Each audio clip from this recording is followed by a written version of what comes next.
aujourd'hui. OK. Et donc, pour le compte de 50 000 clients, quelques marques périphériques que vous voyez en bas, Crystal Mobility, CGFI et Pierre Cristal. Alors, Crystal Mobility et CGFI sont des marques ce sont des sociétés qu'on utilise principalement à l'international, enfin, en tout cas pour partie.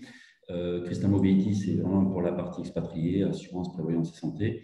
Et CGFI, c'est notre société 100% filiale au Luxembourg, régulée et basée au Luxembourg.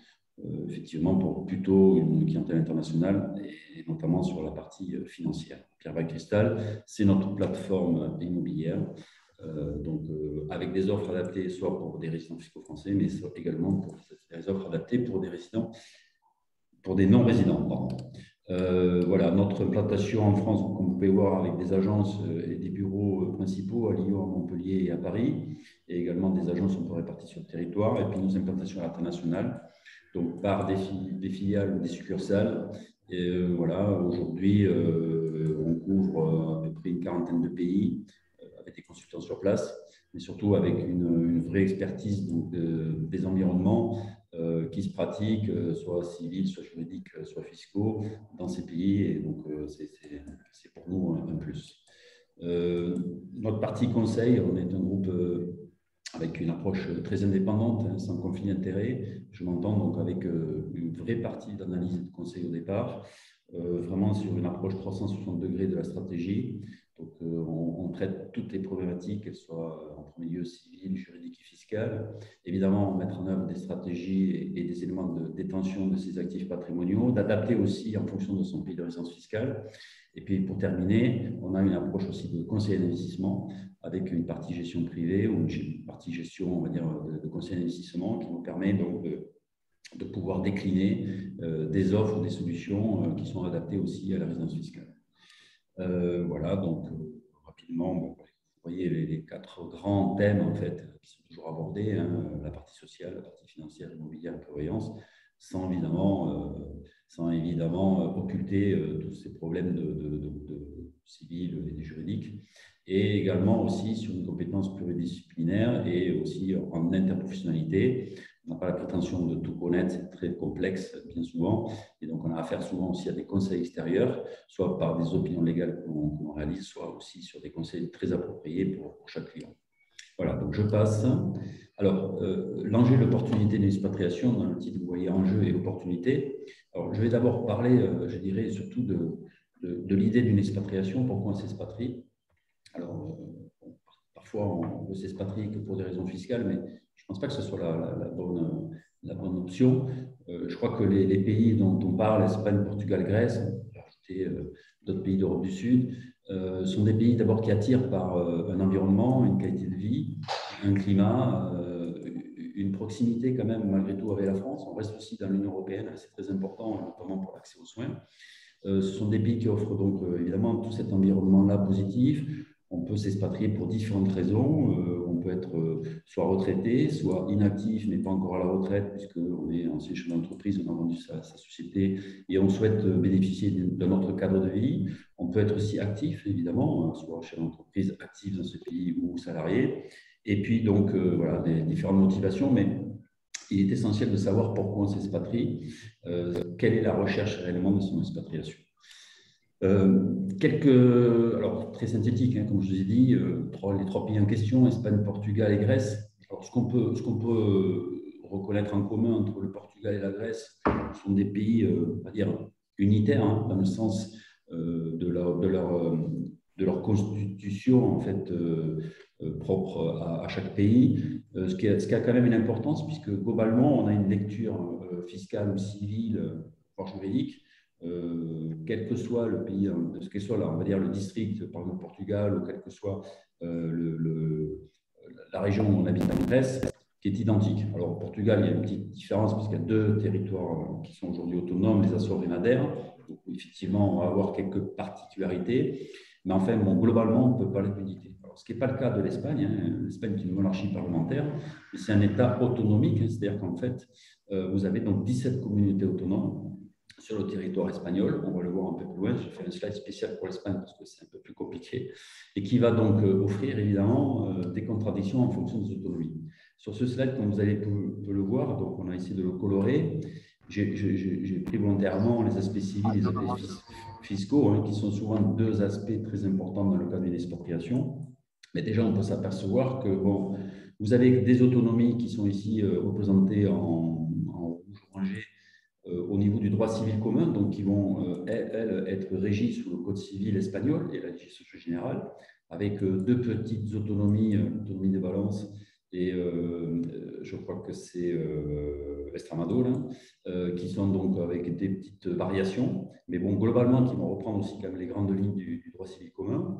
Et puis, vous avez donc d'autres autonomies qu'on peut voir ici en vert foncé, qui ont eux un propre droit foral et qui va donc se superposer au droit civil commun. Donc, par exemple, en Espagne, je vous donne un exemple simple, si vous vous mariez en Catalogne, vous vous mariez sur le régime de la séparation de biens, si vous vous mariez à Madrid, vous vous mariez sur le régime de la communauté légale.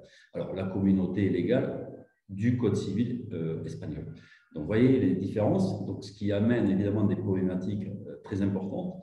Quand on s'expatrie en Espagne, il faut savoir où on va et ça change beaucoup de choses aussi en fonction de la communauté choisie. Sur la partie fiscale également, les régions autonomes qui ont le gouvernement, des ministres et qui sont totalement autonomes sur cette partie fiscale, donc vont appliquer évidemment le régime général d'État, hein, qui s'applique à toutes les autonomies, mais qui ont aussi une particularité. Chaque autonomie a une capacité soit à augmenter le taux d'imposition, soit à le baisser, soit à créer des abattements en fonction des différentes ressources et catégories de revenus. Donc voilà, l'Espagne, je l'ai mis un peu à part parce que j'ai tendance à dire qu'en Espagne, on a 17 pays dans un seul pays. Voilà. On est plus sur un format fédéral qu'un format, je dirais, unitaire. Premier élément, en fait, quand on s'expatrie, c'est la notion de résidence fiscale. Parce que cette notion de résidence fiscale et la notion de bénéficiaire économique qui en découle va influer évidemment sur tous les éléments patrimoniaux que vous pouvez avoir, qu'ils soient d'ailleurs patrimoine privé ou patrimoine professionnel. Hein, je m'entends, si vous êtes chef d'entreprise, que vous voulez vous expatrier et que vous avez des entreprises en France ou ailleurs et que vous voulez créer une entreprise au Portugal, en Espagne ou en Grèce, fatalement, il va y avoir aussi une lecture à faire sur ces notions-là. Donc, la première question, c'est évidemment d'établir principalement la résidence fiscale, parce que la résidence fiscale, elle va, si vous venez de France, vous êtes d'abord résident fiscal français avant de devenir résident fiscal donc de l'Espagne, du Portugal ou de la Grèce. Donc, l'administration fiscale française, la notion de résidence fiscale est régie par l'article 4 du 4B du Code général des impôts. L'administration fiscale par rapport à d'autres pays européens va prendre des critères donc, de durée évidemment de durée de vie sur le territoire français, de résidence habituelle, d'intérêt de vie, d'intérêt économique. Mais elle peut déterminer la résidence fiscale si vous rentrez dans un de ces critères. C'est-à-dire que ce n'est pas le seul fait générateur potentiellement de vivre plus de 183 jours en France qui fait que vous êtes résident fiscal. Ça peut l'être, mais même si vous vivez moins de 183 jours, l'administration fiscale française pourrait toujours considérer que vous êtes résident fiscal français. Donc on va voir ensuite comment ça se passe. Quand vous partez dans un pays, la première notion que vous devez faire, c'est établir la résidence habituelle. Pourquoi? Parce que s'il y a conflit entre deux pays, ça existe, il y a des pays, la France peut par exemple revendiquer la résidence fiscale, le Portugal, lui, va vous donner la résidence fiscale, ou l'Espagne et la Grèce, et pour autant, l'administration fiscale française va considérer que vous êtes toujours, à la lecture de l'article 4B du Code général des impôts, vous êtes toujours résidents fiscaux en France. Donc, s'il y a conflit, on va aller à la convention qui va régir entre le Portugal, la France, l'Espagne, la France ou la Grèce et la France. Et là, on va s'apercevoir que le premier critère qui va être déterminant, c'est la notion de résidence habituelle. Donc, quand on parle de résidence habituelle, c'est la notion de résidence principale, c'est la notion aussi très subjective de ce qu'est une résidence habituelle. C'est votre environnement de vie, ça va être des cotisations à des clubs de sport ou autre. Je veux dire, c'est très important parce que c'est cette notion-là qui doit être, on va dire, le plus encadrée possible pour éviter des angles d'attaque. Une fois qu'on a établi une résidence habituelle très stable, à ce moment-là, même si vous avez des intérêts économiques dans d'autres pays, ce n'est pas grave, puisque ce n'est pas ça qui va faire la différence. Donc, cette notion de résidence fiscale est très importante. Évidemment, elle va découler sur la notion de bénéficiaire économique. Quand on est bénéficiaire économique, c'est-à-dire qu'on a des obligations dans le pays de résidence dans lequel on vit, des obligations fiscales évidemment, des obligations déclaratives. On a une notion en fiscalité qui s'appelle les obligations illimitées, hein, c'est-à-dire qu'on doit déclarer par exemple tous les avoirs ou tous les revenus de source mondiale, même si on est au Portugal, en Espagne ou en Grèce. Alors après, on verra un peu plus loin qu'il y a des régimes de faveur, notamment au Portugal et en Grèce, qui ont été établis, qui peuvent faire sortir de la convention entre ces deux pays, ou en tout cas sur une temporalité de 10 ans au Portugal ou de 15 ans en Grèce, avoir un régime de faveur. Mais pour autant, rien n'enlève le fait générateur de déclarer. Même si je suis statut RNH au Portugal, je dois par exemple déclarer mes comptes à l'étranger. C'est quelque chose de tout à fait normal. Ça se trouve dans tous les pays de l'Union européenne. Le principe de non-double imposition, qui est établi dans les conventions fiscales entre les pays, ça veut dire que si je paye des droits dans un pays autre que ma résidence fiscale, je paye mes droits, mais je les reprends et je les déduis des droits potentiels que j'aurai à payer dans mon pays de résidence fiscale. Donc voilà, ça c'est le principe de non-double imposition. Par contre, dès lors que parfois on rentre dans des régimes de faveur, on va sortir du cadre de non-double imposition, pareil, sur une temporalité, mais dès lors qu'on sort de ce régime de faveur, on revient sur le principe de non-double imposition, ce qui est quand même plutôt favorable. Et notre travail à nous aussi, c'est de voir comment on peut potentiellement éliminer ces éléments-là. Les obligations déclaratives, j'en ai parlé. Là, j'ai pris des exemples très simples. En France, vous avez des revenus immobiliers. Vous faites d'abord une 2044 puis une 2042 NR. Vous devez déclarer vos revenus en France. Et puis après, vous les transposez sur votre pays de résidence fiscale, le cas échéant, si, encore une fois, on n'est pas dans un régime de faveur. Et puis, tous les revenus. La notion de revenu catégoriel existe dans tous ces pays, hein, parce qu'on va bien faire la différence entre les revenus de traitement économique, revenus financiers, revenus immobiliers, plus-value, cession ou autre type de revenus. Donc, globalement, on retrouve à peu près les mêmes schémas dans tous les pays. La notion de bénéficiaire économique, c'est bien ce que je dis, on revient toujours au pays de résidence fiscale. Autre exemple, vous avez des enfants qui ne vivent pas en France, mais qui vivent dans d'autres pays. Les conséquences entre le Portugal, l'Espagne, la Grèce et ce pays de résidence fiscale, il faut avoir une lecture précise de quel sera le traitement du bénéficiaire économique, par exemple en cas de succession, d'un enfant qui vit en Allemagne, qui vit en UK, qui vit aux Émirats, qui vit en Asie, peu importe. Et là, évidemment, il faut regarder s'il y a des conventions qui sont établies, s'il n'y a pas de convention, regardez les traités internationaux, les conventions internationales. Donc, cette résidence fiscale, c'est la première chose à faire, évidemment, c'est établir sa résidence fiscale et bien l'affirmer. Comme je vous ai dit, il y a des enjeux, des opportunités d'expatriation, il y a des enjeux, et ces enjeux, on va les appeler les implications. Alors, les implications civiles, juridiques et fiscales. Dès lors qu'on s'expatrie, on change de territorialité et donc on change évidemment la donne, et notamment sur le plan civil. Alors, sur le plan civil, on a fait très synthétique, hein, j'ai pris 3 éléments à peu près qu'on retrouve, succession, évidemment, le démembrement de propriété, qui est une pratique patrimoniale assez courue, et les régimes matrimoniaux. Alors, sur la partie succession, là, c'est pareil, il faut déterminer ce qu'on appelle les règles civiles et fiscales. Alors, les règles civiles, quand vous êtes marié en France au régime légal de la communauté et que vous expatriez, ce n'est pas pour autant ce régime légal de la communauté en tant que Français qui va être appliqué si vous avez une succession. D'accord ? Donc, l'idée, c'est toujours de bien établir à partir de l'expatriation et de la configuration civile du pays dans lequel on vit. Au Portugal, on a vu que c'est à peu près le même régime, en Grèce également. En Espagne, ça dépend dans quelle communauté on est. Et de faire un comparatif globalement du traitement civil d'une succession entre la France sous le régime légal et par exemple, n'importe quoi, le Portugal, la Catalogne ou la Grèce en fonction du régime civil. Donc, il faut bien établir ce qu'on appelle établir la loi de l'État de sa résidence habituelle ou de sa nationalité, puisque dans le cadre de la loi européenne 2015 sur les successions, vous pouvez faire ce choix. De facto, c'est votre résidence habituelle qui prend le pas, si vous ne faites rien. Et si vous souhaitez changer et que ce soit le traitement civil, on verra un peu plus loin, de votre nationalité française, par exemple, à ce moment-là, il faut faire une démarche. Et donc, il faut faire ce qu'on appelle une profession juriste, c'est-à-dire c'est un testament, et on choisit la loi de l'État. peut même réécrire potentiellement, soit même le régime matrimonial et autres, et donc acter aussi la partie du régime.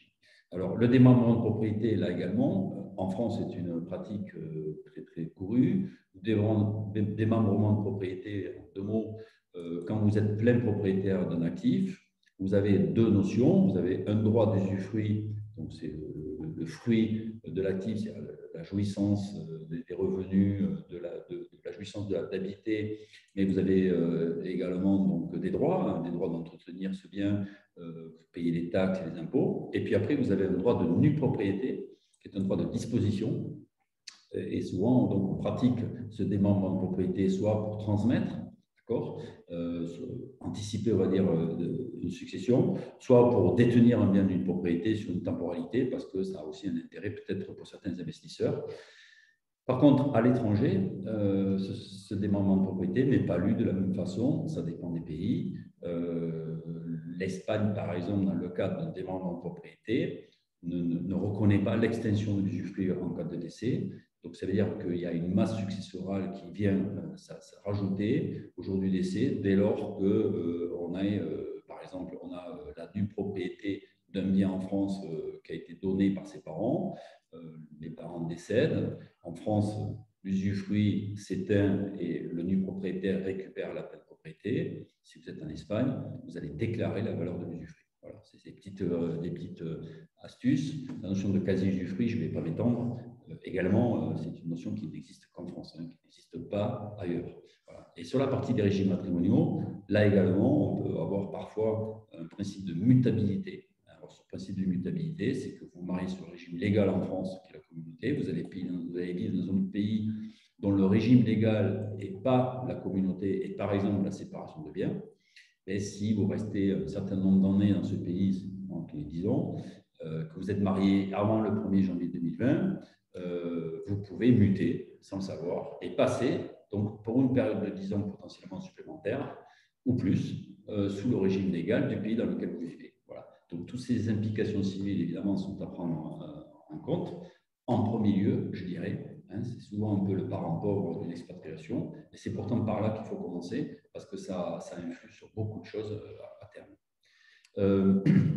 D'autres implications, alors là, c'est pareil, j'ai pris des choses très simples pour vous donner, pour illustrer un petit peu les propos, et puis j'essaie aussi de vous illustrer derrière quelques moyens de détention qui sont assez efficients dans une cas d'expatriation.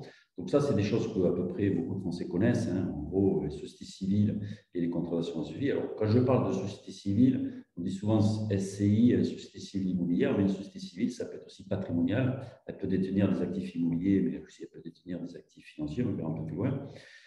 Ceci dit, c'est une enveloppe juridique qui est assez pratiquée en France. Et donc, beaucoup de clients détiennent des actifs à travers les sociétés civiles. Alors, en France, je dirais cette lecture, elle est tout à fait conforme. En France, elle peut être transparente si on opte pour l'option à l'impôt sur le revenu. Elle peut être opaque si on opte pour l'option impôt sur les sociétés. Mais par exemple, dans d'autres pays, soit il n'existe pas de structure juridique de même nature, soit s'il en existe, elles sont quasiment partout, toujours transparentes. C'est-à-dire que dès lors qu'on veut passer sur une structure de société civile opaque à l'impôt société, dans un pays étranger, ça ne connaît pas. Donc, les lectures que vont faire les administrations de ces pays respectifs vont être un peu différentes. Et c'est là qu'il faut donc pouvoir avoir une vraie lecture et savoir exactement comment va être traitée cette structure-là dans le pays de résidence fiscale. Les contrats d'assurance vie n'échappent pas à la règle.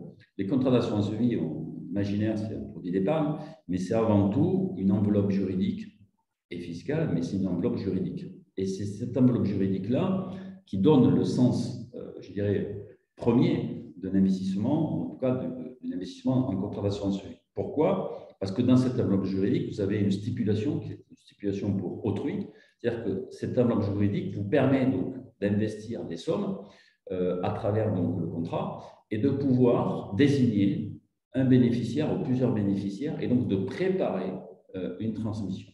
Donc, c'est ce cadre juridique qui protège cette stipulation pour autrui. Pour autant, dès lors qu'on s'expatrie, on peut très bien avoir une lecture du contrat d'assurance vie totalement différente, qu'elle soit en Portugal, en Espagne ou en Grèce, et voire parfois avoir un risque de requalification de cette enveloppe juridique, si le contrat n'est pas en conformité. On le verra aussi un peu plus loin. Dernier point, alors holding animatrice, je m'adresse peut-être plus à un public professionnel, mais là, pour le coup, il y a un règlement européen qui définit un cadre de principe, alors d'appréciation, de principe de lecture de holding animatrice intra-groupe. Ça veut dire quoi? Ça veut dire que je crée une holding animatrice dans mon pays d'action fiscale, donc j'établis en plus un peu plus ma résidence fiscale dans la notion d'établissement stable. On l'a vu tout à l'heure, les résidences habituelles, mais également, donc je peux animer de mon pays différentes structures que je peux avoir à l'étranger, en France ou ailleurs. Et alors, en Europe, c'est assez bien établi. Dès lors qu'on sort de l'Union européenne, évidemment, à chaque fois, il faut faire une lecture, mais cette notion-là est également assez pratiquée. La détention de son patrimoine, exemple que je vous donne, de son patrimoine en société de droit français, c'est-à-dire une société civile de droit français, parce que la société civile, on a quelques clients qui ont fait beaucoup de séjours en UK. En UK, on utilise beaucoup le trust. Hein. Le trust, c'est quoi? C'est je contrôle les bénéfices, la gestion de mes actifs, mais j'ai déjà donné la propriété à mes enfants, par exemple. Voilà. Donc, cette notion de trust, on peut la refaire en fait avec une société civile, puisque l'avantage de la société civile, c'est qu'on peut écrire tous les scénarios possibles. On peut donner tous les droits, dispositions d'administration aux parents, par exemple, en contrôle, les fruits et la jouissance évidemment des revenus, et tout en ayant déjà préparé une forme de transmission. Donc là, il y a plusieurs schémas qui peuvent rentrer en ligne de compte. Évidemment, ça demande des études préalables au départ. Mais l'intérêt, c'est qu'on peut détenir tous ces actifs patrimoniaux, ou une partie de ces actifs patrimoniaux, qui soient d'ailleurs financiers ou immobiliers. Donc, la détention des actifs, elle peut se faire finalement de façon directe, en personne physique, ou à travers une société civile à l'impôt sur le revenu. C'est la même chose puisqu'elle est transparente. Finalement, c'est des porteurs, c'est des personnes physiques qui vont être imposées in fine, ou indirect, évidemment pour une société ou une personne morale, à l'impôt société, ça va de soi pour qu'elle soit opaque. Et c'est donc la société qui a le traitement ou le fondement fiscal avant que les porteurs de parts puissent donc bénéficier donc, des ressources ou en tout cas de la jouissance, en tout cas des revenus potentiels. Elle peut présenter évidemment beaucoup d'avantages. Évidemment, c'est un peu chaque fois au cas par cas dans certaines situations en fonction des expatriations. Mais en tout cas, là, par contre, il y a une lecture assez claire, en tout cas des sociétés civiles à l'impôt société dans ces trois pays, ce qui nous laisse dire que ça peut être un moyen de détention assez intéressant. Et également, dans le cadre d'une transmission des titres de société dans un cadre international, on a affaire à des titres de société. Tout dépend de la nature des actifs qu'on a à l'intérieur, mais elles peuvent être totalement financières. Donc, on peut aussi échapper à certains moments à certaines règles, en tout cas d'imposition dans le pays de détention, dans le pays, donc en France, à travers la société civile de droit français. Alors, ce qui revient souvent hein, pour nos clients, alors en fonction évidemment des configurations, mais c'est il y a obtenir des revenus, c'est une visibilité sur la fiscalité de son investissement, c'est essayer d'avoir une absence, en tout cas le moins possible de soucis de gestion.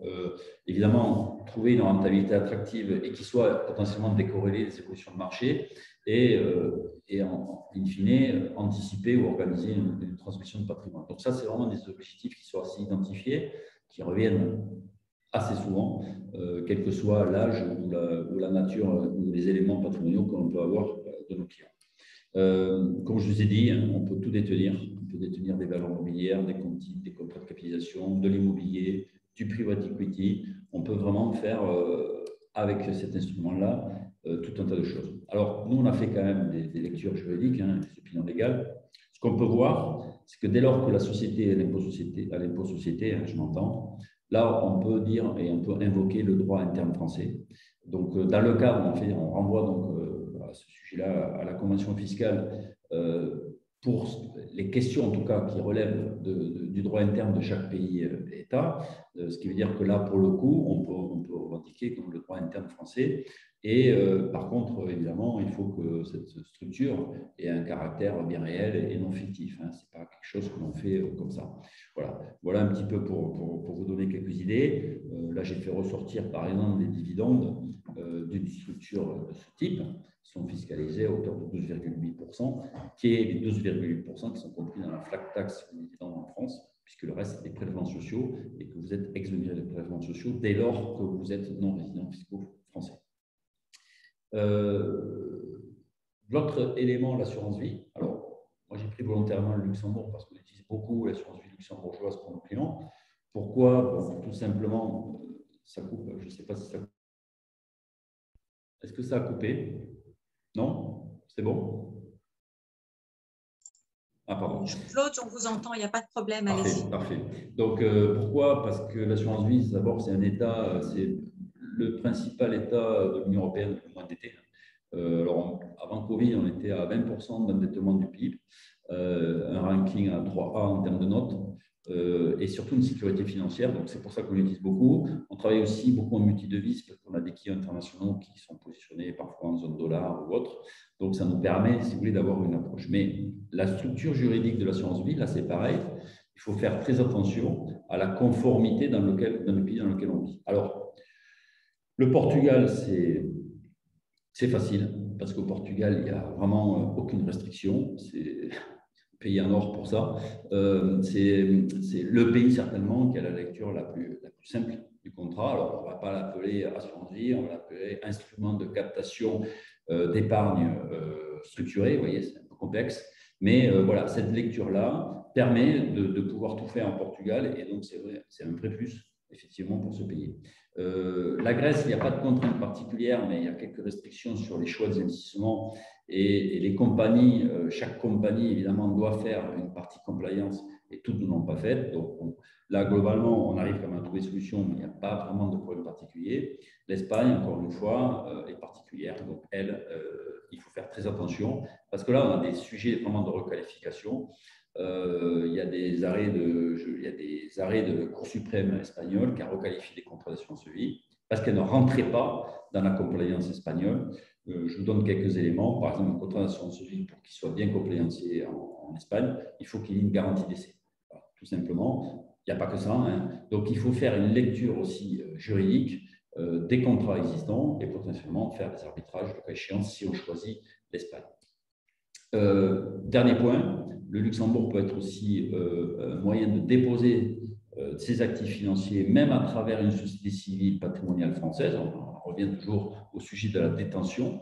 Ça veut dire qu'en fait, vous pouvez très bien avoir une structure société civile en France et déposer vos avoirs au Luxembourg, bénéficier donc du coup de la même sécurité des dépôts qu'une personne physique au Luxembourg. Il faut savoir qu'il y a un niveau de sécurité des avoirs au Luxembourg qui est le plus fort d'Europe, dans un pays qui est très peu endetté. J'en reviens dans un climat actuellement où les pays sont quand même extrêmement endettés, bénéficie évidemment de toute l'offre, de l'intégrité de l'offre. Alors après, même avec des possibilités de levée de fonds, avec des prêts lombards et autres, je ne vais pas m'éterniser. Mais surtout, on évite tous les sujets de conformité que je viens de vous parler et des contraintes de ces pays, puisque par exemple, en Espagne, on ne peut pas avoir accès à toute l'offre. Au Portugal, c'est différent, on peut le faire, c'est plus simple.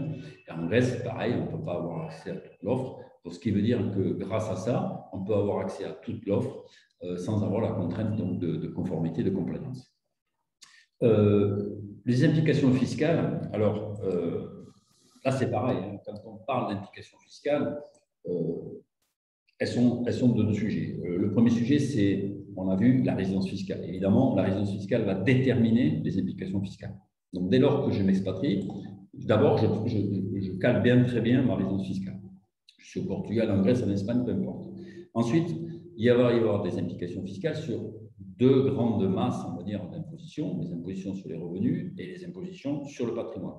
Ça, c'est le même cas dans tous les pays. Hein. C'est-à-dire qu'en fait, les questions qu'on doit se poser, c'est quelle imposition je vais avoir sur mes revenus et quelle imposition je vais avoir sur mon patrimoine. Voilà. En France, par exemple, en tant que non-résident fiscal français, mais également dans le pays d'expatriation, en tant que nouveau résident fiscal portugais, espagnol ou grec. Également, en fonction aussi, potentiellement, du régime de faveur que l'on prend, RNH au Portugal ou en Grèce, on verra un peu plus loin, 3 régimes de faveur particuliers. Et puis aussi, on peut anticiper les choses. C'est un thème qu'on traite aujourd'hui de plus en plus. C'est par exemple au Portugal, la sortie RNH. Parce que j'ai bénéficié pendant 10 ans d'un statut particulier, je suis très bien au Portugal, j'aimerais rester au Portugal. Quelles sont les conséquences en sortie RNH? Ça aussi, ça se prépare. Hein. Ce sont des choses qu'on peut préparer et qu'on peut potentiellement optimiser tout en conservant la résidence fiscale au Portugal. Alors, bien évidemment, avec peut-être, en tout cas, des répercussions fiscales, mais pour autant, ça peut se calculer. Les implications d'une expatriation, je vous ai parlé tout à l'heure d'obligations déclaratives illimitées. Donc là, c'est clair, hein, on déclare tout. Et puis, indépendamment de la France, on s'aperçoit souvent que dans les pays hors France, on n'a pas, par exemple, de notion de foyer fiscal. C'est-à-dire qu'on va payer l'impôt sur le revenu personne physique au barème, chaque personne en fonction, voilà, sans considérer qu'on est marié, qu'on a des enfants en charge. Cette politique familiale française avec cet institut fiscal, évidemment, est assez unique en Europe. Le barème donc, est appliqué en lecture directe. Évidemment, on va traiter je veux dire, toutes les sources de revenus, hein, les salaires, pensions, rémunération de gérants, ça c'est le traitement économique, les revenus immobiliers, les revenus financiers, que ce soit des intérêts, des dividendes, des remboursements, des intérêts de remboursement de comptes associés. Ça, vous voyez, ça fait le lien avec tout à l'heure ce que je vous ai dit, la détention des actifs à travers une structure personne morale en France, par exemple. Enfin bref, toutes les sources de revenus seront imposées évidemment dans le pays de résidence fiscale. L'impôt sur le patrimoine, s'il existe, hein, alors bon, au Portugal, il n'y en a pas. Il n'y a pas non plus d'impôt sur le patrimoine, enfin, vraiment très faible en Grèce. Encore une fois, l'Espagne, c'est un peu bande à part. Il y a de l'impôt sur le patrimoine. Là également, il y a des différences en fonction des autonomies, avec des seuils de déclenchement en fonction des autonomies. En barème physique, à la différence de la France, donc ça veut dire qu'on peut quand même atténuer. Et puis, il y a une exception en Espagne, c'est la Communauté de Madrid, où l'impôt sur le patrimoine n'existe pas. Voilà. Alors, en matière fiscale, j'ai toujours tendance à dire à mes clients, attention, on ne démarre jamais une étude d'expatriation sur la fiscalité. C'est en général le meilleur moyen de se tromper, puisque la matière fiscale, par essence, vous l'avez bien compris, change et évolue en permanence. Donc, il vaut mieux travailler sur l'organisation de son patrimoine et la stratégie ou les moyens de détention ou la nature des revenus pour limiter l'assiette fiscale, par exemple, que de travailler essentiellement sur les taux ou la fiscalité parce que moi, ça fait maintenant un peu plus de 30 ans que je fais cette activité. Des lois de finances et des modifications fiscales, j'en ai connu beaucoup et c'est une matière qui évolue en permanence. Par exemple, sur l'Espagne, là, ici, on a également, on va parler évidemment aujourd'hui d'Espagne, de la Grèce, Portugal. Je vais commencer par l'Espagne. Alors là, c'est les barèmes, je dirais, classiques, hein, les revenus financiers, par exemple, avec des taux d'imposition qui sont aujourd'hui en dessous de ceux de la France, hein, qui est aujourd'hui à 30% en flat tax. Sur la partie impôt sur le revenu, je ne vous ai pas mis parce que globalement, si vous voulez, évidemment, ça dépend des autonomies, on paye un peu plus d'impôts dans certaines autonomies ou d'autres. Globalement, les idées reçues, c'est-à-dire qu'on dit toujours en France, on paye beaucoup d'impôts sur le revenu. Voilà. Je dirais qu'en France, on ne paye pas beaucoup d'impôts sur le revenu personne physique comparativement aux autres pays européens. C'est plutôt l'inverse. La différence, c'est qu'en France, on paye beaucoup de charges sociales, de prélèvements sociaux. Voilà. Ça, c'est un autre point, ce qu'on ne va pas retrouver dans les autres pays européens. Donc, c'est un équilibre entre les deux. Je dirais que les ressources budgétaires des États sont différentes en fonction des pays. En France, on a vraiment un très lourd poids social qu'on ne va pas retrouver systématiquement dans les autres pays. Mais de dire qu'en France, on paye beaucoup d'impôts, non, on paye on a un niveau de charge global important avec toutes les taxes additionnelles, mais par contre, l'impôt sur le revenu des personnes physiques est certainement un des moins chers en France. Je préfère passer de suite les idées reçues. Voilà. Sur la partie Espagne, on a ce qu'on a dit, l'impôt sur le patrimoine. Là, c'est pareil. C'est chaque déclaration, hein, c'est-à-dire que si vous détenez un patrimoine en couple, monsieur et madame, on fait à chacun une déclaration, donc ce qui va quand même limiter l'assiette imposable. Puis après, bon, évidemment, il faut chaque fois étudier au cas par cas et en fonction des autonomies. Donc, le seuil de déclenchement au régime général est de 800 000 € d'actifs nets par contribuable, voire certains aménagements d'autonomie, je vous ai dit tout à l'heure. Par exemple, la Catalogne, c'est 500 000 €. Et puis, si vous allez à Madrid, c'est zéro. Hein, puisqu'il n'y en a pas. En fait, il y a un seul déclenchement, mais il y a un abattement de 100%. Voilà. Un abattement de 300 000 € par propriétaire pour la résidence principale. Donc, vous êtes monsieur et madame, vous achetez une résidence principale en Espagne qui vaut 600 000 €. Monsieur va bénéficier de 300 000 et madame 300 000. Donc, vous voyez, on peut déjà enlever la résidence principale quasiment.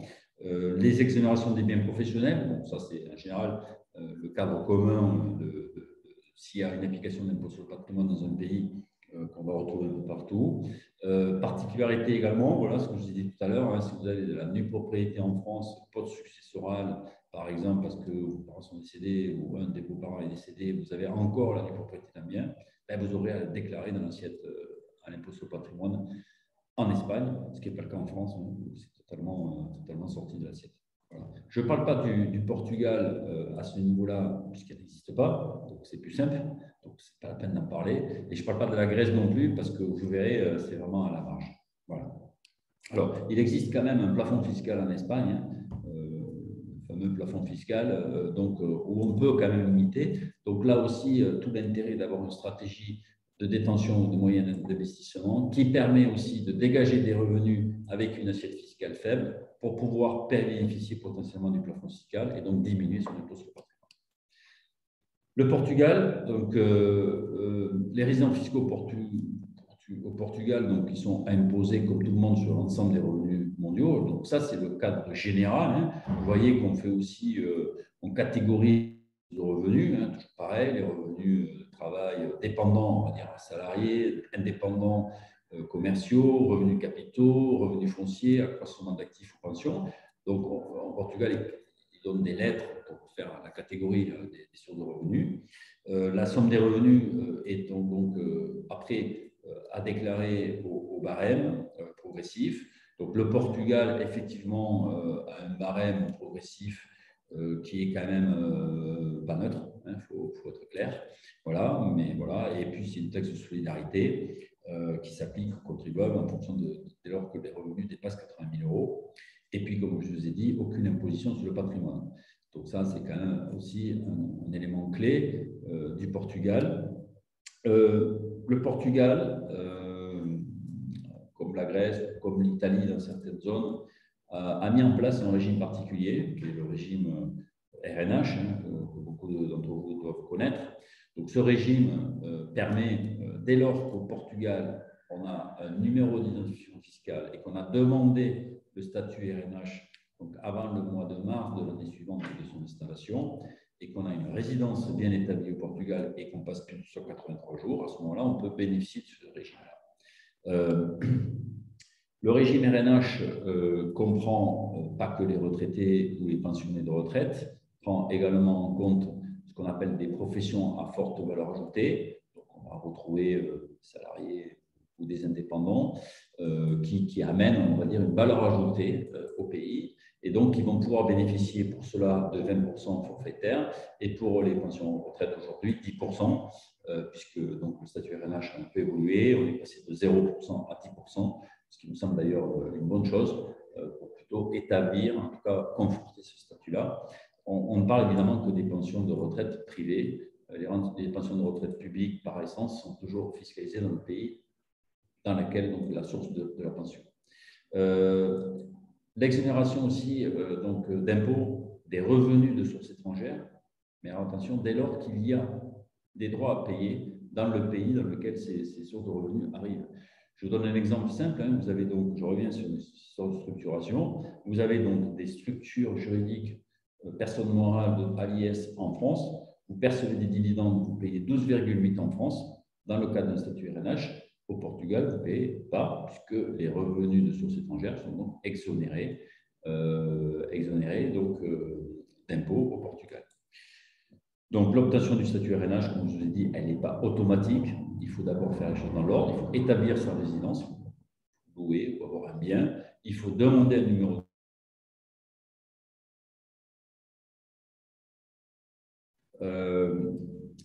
Alors, les taux, je n'ai pas parlé des taux au Portugal. Les taux de revenus financiers au Portugal, au barème classique, ils sont de 28%. Alors, ils sont différents en Madère, aux Açores, mais ils sont de 28%.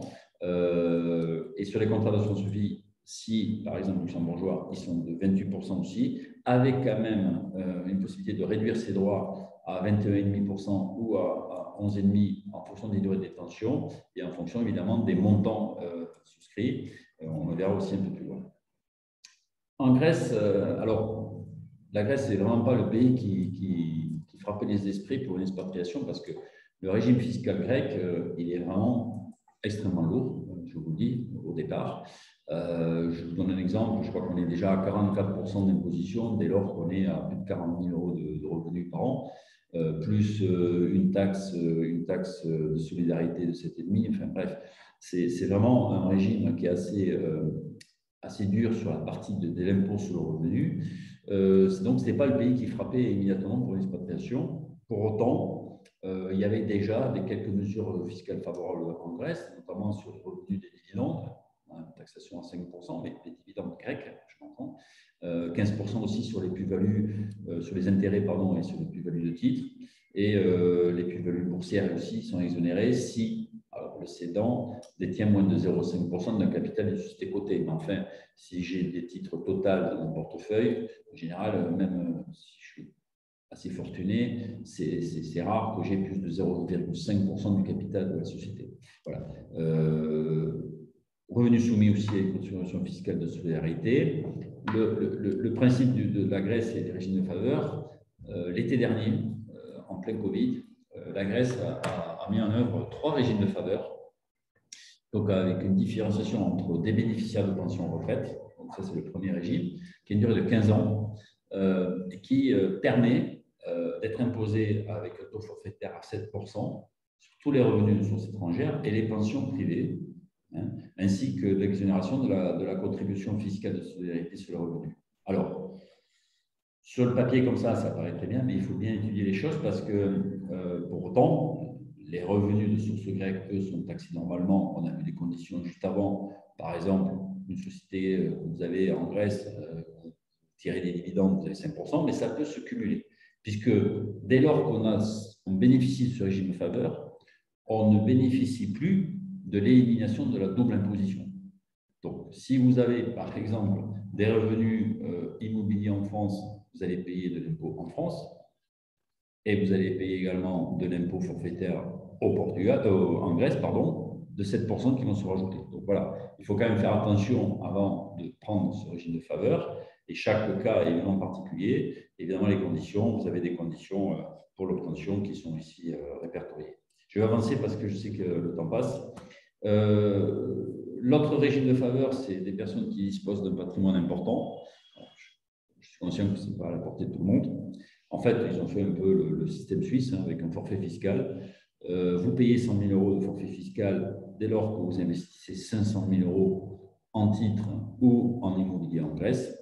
Et vous pouvez donc faire bénéficier des personnes par 20 000 euros par an supplémentaires. Et à ce moment-là, vous avez une exonération de droits de donation et de succession sur les étrangers et également pour tous les revenus de source étrangère. Là, c'est un forfait que vous payez, ça dure 15 ans et donc vous n'avez pas d'autres éléments de fiscalité. Ces conditions-là peuvent être abaissées dès lors que vous investissez 1,5 million d'euros ou 3 millions d'euros. Et ça, à ce moment-là, vous passez sur des tranches à 50 000 ou à 25 000 euros. Donc, évidemment, on est sur des patrimoines dits très importants, donc le titre du régime de faveur. Donc, voilà. Mais encore une fois, chaque cas est particulier. Il peut y avoir aussi un intérêt, même pour ces patrimoines-là, d'avoir une résidence fiscale grecque simple. Tout dépend de la nature et la source de revenus qu'ils ont. 13e régime de faveur, bon, on va y passer rapidement. Hein, c'est un format de ce qu'on appelle le régime des impatriés. On le retrouve en France, d'ailleurs, ce régime. On l'a en Espagne, il s'appelle BECAM. On l'a un peu dans beaucoup de pays. Bon, ben là, c'est un régime qui permet d'avoir un abattement de 50% des sources de revenus grecques. Donc là, vous êtes salarié en Grèce ou vous êtes donc travailleur indépendant en Grèce. Les autres revenus sont imposés normalement. Et par contre, vous avez le principe de non-imposition. Donc, on élimine la double imposition puisque vous êtes là, pour le coup, vous êtes quand même aussi dans le cadre de la convention fiscale entre la France et la Grèce. Succession et donation. Alors, là, c'est un slide, hein, donc vous voyez, ça va aller assez vite. Alors, là, c'est pareil. Hein, il faut toujours se poser les questions des règles civiles et fiscales. Il peut y avoir, dans le cas d'une succession, là, on va parler de succession internationale. Je parle du principe que vous êtes expatrié. Vous êtes donc, vous vivez au Portugal, vous vivez en Espagne, vous vivez en Grèce, dans un autre pays, peu importe. Vous avez des actifs, vous des éléments d'externalité dans d'autres pays, que ce soit en France ou ailleurs, au Portugal, en Grèce, en Espagne. Vous avez même potentiellement des enfants qui vivent dans d'autres pays. Bref, vous avez eu un parcours avec une mobilité internationale, on a beaucoup de clients comme ça, et qui se retrouvent avec des sources de revenus ou des actifs dans différents pays, même hors européenne. Donc là, on est vraiment sur un sujet beaucoup plus complexe, et notamment de succession internationale. Donc, il faut déterminer, la première chose, je vous l'ai dit en préambule, la loi applicable du traitement civil de sa succession. Et donc, comme je vous ai dit, dans le cadre de la loi européenne, vous pouvez choisir soit de facto, c'est votre résidence habituelle, soit votre nationalité. Donc, ça, c'est une des choses à faire. En tout cas, d'avoir un élément de comparatif pour savoir quelle loi applicable je vais prendre. Pour info, par exemple, entre la France et le Portugal, la France, quand il y a un décès, le conjoint a comme option 100% de l'usufruit ou un quart en pleine propriété. Voilà. Si vous êtes au Portugal, ce n'est qu'un quart en pleine propriété. C'est un exemple comme un autre. Vous n'avez pas l'option de l'usufruit. Donc, le choix de la loi d'État de sa nationalité va permettre, en tout cas au traitement civil, parce que qu'est-ce que c'est la succession? C'est le partage, en fait, entre les héritiers, donc de masse, et des droits de chacun. Voilà. Donc, le Code civil français a, en tout cas, une lecture. Tu ne vas pas avoir le même Code civil portugais, ou potentiellement en Espagne, selon les autonomies qu'on a, ou en Grèce. Voilà. Donc, la nationalité, c'est une chose, la résidence fiscale, c'est une autre chose, et les patrimoines dans le pays de résidence fiscale ou dans votre pays, c'est encore autre chose. Donc, c'est très important, en fait, dans ce cadre-là, d'avoir une lecture civile sur ces successions, et notamment dans le pays dans lequel on a décidé, en tout cas, de passer son expatriation. Là également, hein, donc, sur le plan fiscal, ensuite, la fiscalité, de facto, là on revient sur la notion de bénéficiaire économique. Si c'est le conjoint, ben, elle se fera au Portugal, en Espagne ou en Grèce, si vous êtes résident à ce moment-là, au Portugal, en Grèce ou en Espagne. Donc, qui veut dire que là aussi, il y a un traitement civil, une lecture civile en premier, puis après, un traitement fiscal dans le pays de résidence fiscale. Alors, je vous ai mis là aussi également quelques exceptions. Alors, je ne sais pas que je fais un focus sur l'Espagne, hein, c'est que c'est beaucoup plus simple au Portugal parce que succession au Portugal, il n'y a pas de droit de succession. Je résous assez rapidement le sujet, en trépeau, je parle, ou en tout cas, si le bénéficiaire économique de la succession est au Portugal, il n'y a pas de succession. Donc, je ne prends pas en compte le Portugal. La Grèce, c'est pareil, hein, on a des droits de succession qui sont très faibles. On est entre 0 et 10% maximum. La France, elle, par contre, a cette particularité, c'est que les droits de succession en France sont assez élevés. Si je le compare à d'autres pays, même un pays comme l'Espagne, ils sont beaucoup plus élevés en France. Donc, il peut y avoir aussi des droits payés fiscalement en France sur des biens immobiliers, puisque c'est le pays de détention, et donc on va payer la fiscalité en France, et pour autant, après, avoir un principe de non-double imposition dans le pays de résidence fiscale. Alors, au Portugal, il n'y en a pas, donc on n'aura pas le principe de non-double imposition, puisqu'on ne va pas défalquer un impôt qui n'existe pas dans le pays dans lequel on vit, mais en Espagne, par exemple, oui, il peut y avoir des droits de succession, donc on va récupérer quand même l'impôt qu'on a payé en France. Mais là, c'est pareil, c'est des préalables, c'est des études qu'il faut faire donc, pour pouvoir optimiser aussi cette transmission-là dans un cadre international. Quelques expressions donc, avec l'Espagne, il y a une convention, il y a très peu de conventions signées entre les pays qui déterminent aussi les successions. Ça, je le dis pour ceux qui souhaiteraient ou qui sont aujourd'hui en Espagne.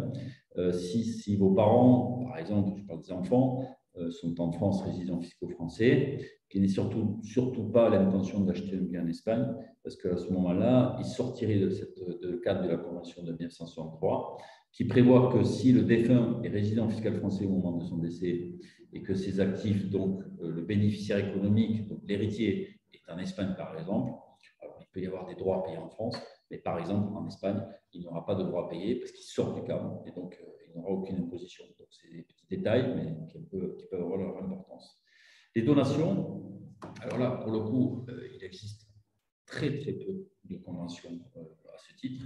Donc là aussi, il faut faire attention. Alors, encore une fois, le Portugal, il n'y a pas de droit, donc on n'en parle pas. Donc, ça peut être aussi des éléments intéressants à faire lors de sa résidence fiscale au Portugal, de potentiellement faire des donations d'actifs au Portugal ou de biens au Portugal au moment où on est au Portugal, alors peut-être pas concomitamment avec sa prise de résidence. Pourquoi? Parce que donc, vous n'aurez pas de droit au Portugal à payer, donc ça peut avoir un certain intérêt. Sur les autres pays, il faut regarder à chaque pays. Donc, pareil pour la Grèce, c'est assez intéressant. Pour l'Espagne, ça dépend des communautés. Globalement, les droits de donation peuvent être quand même assez intéressants, mais par contre, il n'existe pas de convention, enfin, d'élimination de non-double imposition. Donc là, c'est pareil. Vous êtes bénéficiaire d'une donation que vos parents vous font.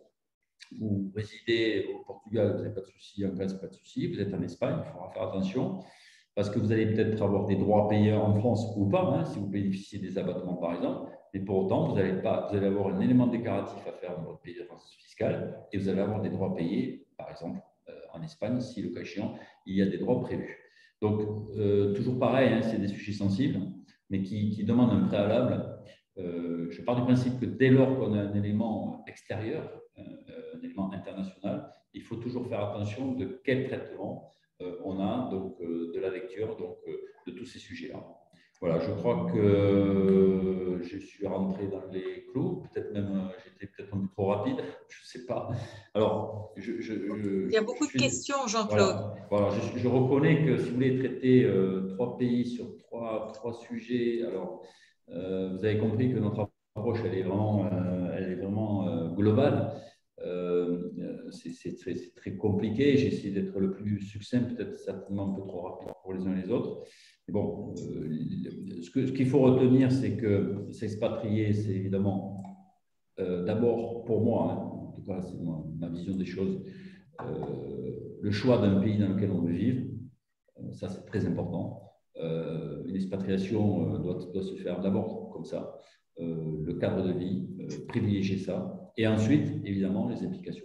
Alors après, on peut avoir une expatriation subie. Hein. Je suis salarié d'une multinationale et je pars vivre dans un pays où, parce qu'on m'expatrie ou quand je veux un contrat local dans un pays, dans une filiale du groupe, à ce moment-là, je subis l'expatriation et là aussi, évidemment, on a des implications. Mais le choix, c'est quand même celui-là en premier. Et ensuite, évidemment, réfléchir sur toutes les conséquences qu'il y a d'une expatriation. Voilà. Voilà, Rachel. Alors, Jean-Claude, je vais essayer d'adresser des questions qui sont pertinentes pour tout le monde et je vais essayer, donc, on va essayer de répondre autant que possible. Donc, il y a Pascal qui a demandé pour un contrat d'assurance vie de plus de 8 ans en France, quel est le taux d'imposition appliqué à la plus-value si un résident français établi au Portugal vend une partie du contrat? 7% et demi comme en France ou un taux différent?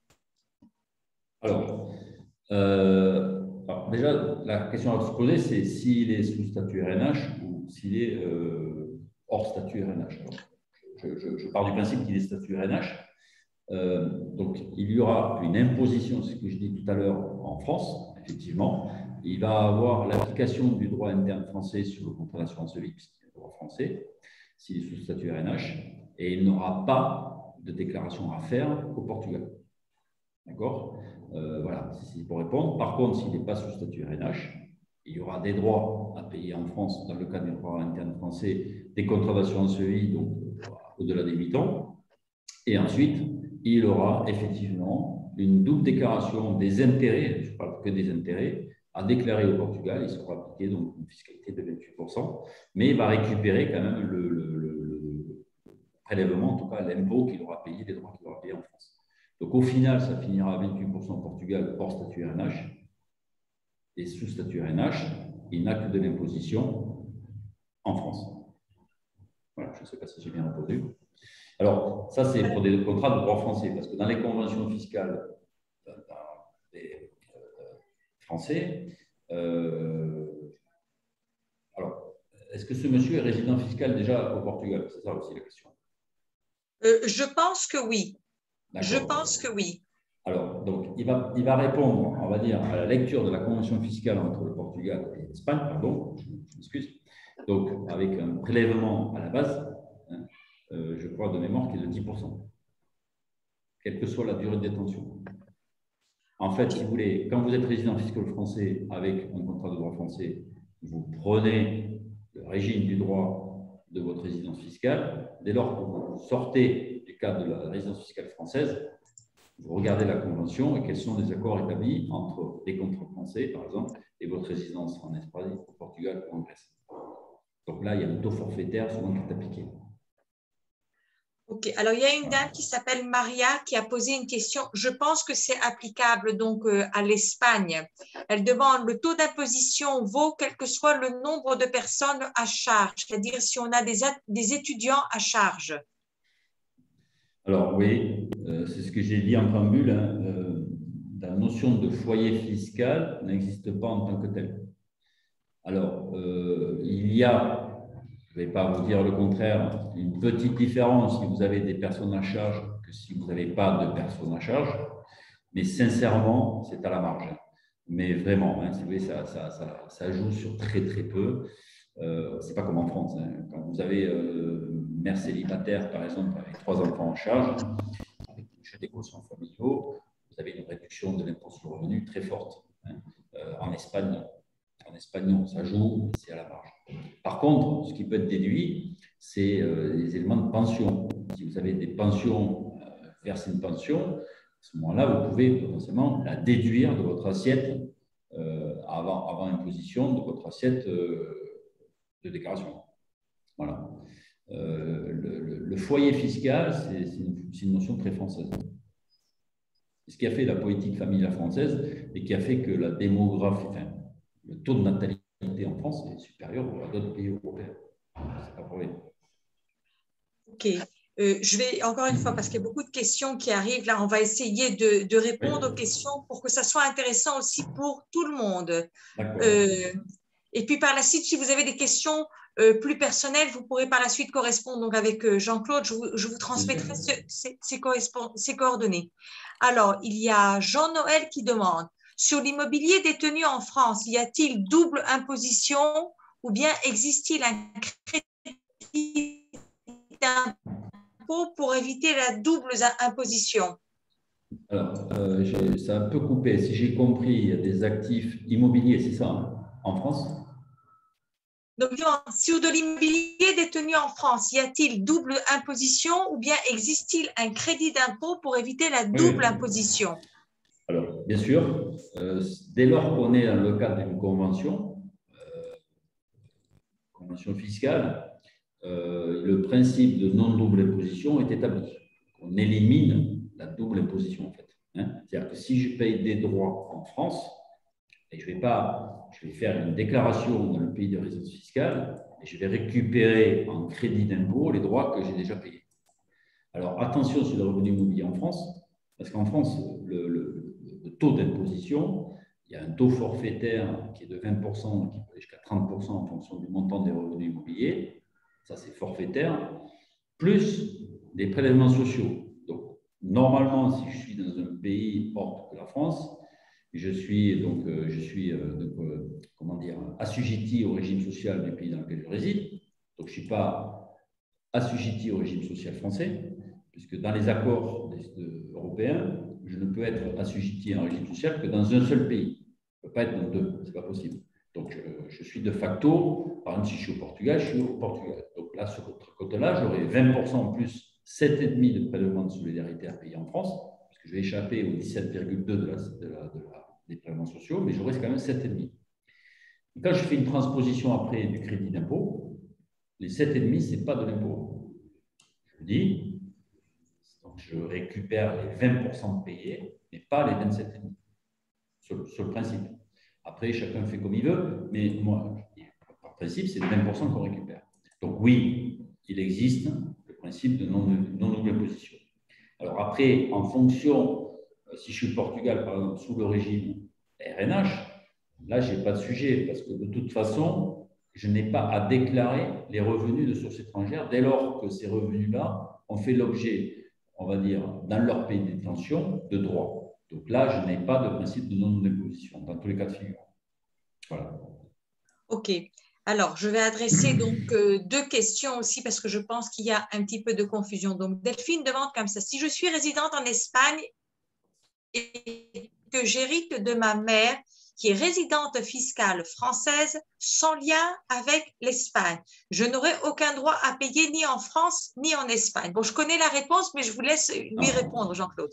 Alors, dans ce cas de figure, je l'ai dit tout à l'heure, il y a une convention entre la France et l'Espagne de 1963, c'est assez rare d'ailleurs, hein, il y a très peu de conventions comme ça, qui définit la chose suivante.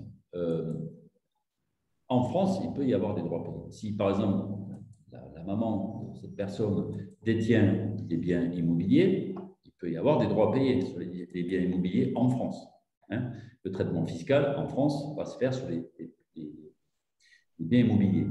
Il peut, si la maman de cette personne a, par exemple, des contrats d'assurance vie, il peut y avoir des droits à payer aussi au contrat. D'accord ? En fonction de l'âge du souscripteur au moment, enfin bref, je ne vais pas rentrer dans les détails, mais il peut y avoir des droits. Par contre, dans le cas de la convention, si le défunt, la maman, résidente fiscale française au moment du décès, n'a aucun lien avec l'Espagne, alors aucun lien avec l'Espagne, c'est quoi? C'est surtout pas qu'elle achète un appartement en Espagne. Parce que dès lors qu'elle a acheté un appartement en Espagne, on va ouvrir la succession en Espagne. Ensuite, ça c'est une première chose. Donc là, il y a exonération totale. Après, effectivement, ça dépend aussi dans quelle communauté on vit en Espagne. Mais dans le cadre de la Convention 63, dans ce cas de figure bien précis, là, je peux vous affirmer qu'il n'y a pas de droit à payer en Espagne. Il n'y a pas de déclaration à faire. Il n'y a même pas de déclaration. Hein, voilà. Mais il peut y avoir des droits payés en France. OK. Voilà. Par contre, si je suis à Madrid, je prends un autre exemple, et que mes parents ont acheté un appartement à Madrid, j'aurai à déclarer à Madrid. Comme à Madrid, il n'y a pas de droit de succession, je résous le problème. Mais ça, c'est à Madrid. Et ces choses-là peuvent changer aussi. Voilà. Et donc, il vaut mieux respecter le cas de la convention qui existe et qui est très ancienne. Et donc, plutôt qu'on vous conseille de dire, surtout, n'achetez pas un bien immobilier en Espagne. D'accord. Je parle des gens qui sont en France, des parents. Voilà. Alors, il y a une autre question aussi qui, à mon avis, est pertinente pour tout le monde. Donc, si on vend des biens immobiliers en France, par exemple, au niveau du fisc portugais, que peut demander le fisc portugais si on a le statut RNH? Alors, si vous vendez des biens en France sous statut RNH, il n'y a pas de sujet. Il n'y a pas de sujet. On revient toujours sur la notion de revenus de source étrangère. Les plus-values de cession immobilière, ce sont des formes de revenus, donc il n'y aura pas de sujet. Il y aura peut-être des droits à payer en France, mais il n'y aura pas donc, de sujet dès lors qu'on bénéficie d'un régime de faveur comme le régime RNH. Voilà. Après, sur le principe général, quand on est hors régime de faveur particulier, qu'on est sous le cadre de la convention, une cession de plus-value immobilière en France sur lequel, imaginons, il n'y ait pas de droit à payer parce que c'était votre ancienne résidence principale ou parce que vous êtes au-delà des 30 ans de détention de l'actif en France et que donc vous bénéficiez à plein des abattements. Et à ce moment-là, vous avez zéro en France, c'est vrai. Mais vous avez un élément déclaratif à faire dans votre pays de résidence fiscale et potentiellement la plus-value déclarée. Et là, vous allez être régi sur le traitement fiscal du droit interne du pays dans lequel vous vivez. Et souvent, ils ne connaissent pas les notions d'abattement. Donc, il peut y avoir une imposition malgré tout en France. Donc, encore une fois, là aussi, sur des sujets d'expatriation en amont, de bien définir le cadre de son expatriation. Pourquoi? Parce qu'il peut y avoir des arbitrages à faire et purger des plus-values avant son expatriation, parce que souvent, après, on a des problèmes. Voilà. Et je ferme la parenthèse. Les échanges d'informations fonctionnent très bien. Et de mieux en mieux. Donc, ça ne sert à rien de vouloir maquiller parce que les informations s'échangent de manière très, très forte. Voilà. Moi, j'ai connu un autre temps, une autre époque, c'est fini. Voilà. D'accord.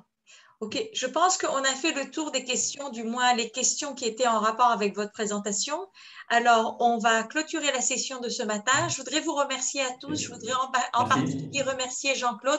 Je vais vous envoyer un email tout à l'heure, donc avec l'enregistrement de la session et les coordonnées de Jean-Claude pour que vous puissiez éventuellement prendre contact avec lui. Je vous remercie, puis je vous souhaite une bonne journée. À bientôt. Au revoir. Je vous remercie. Merci Rachel. Merci à tous. Au revoir.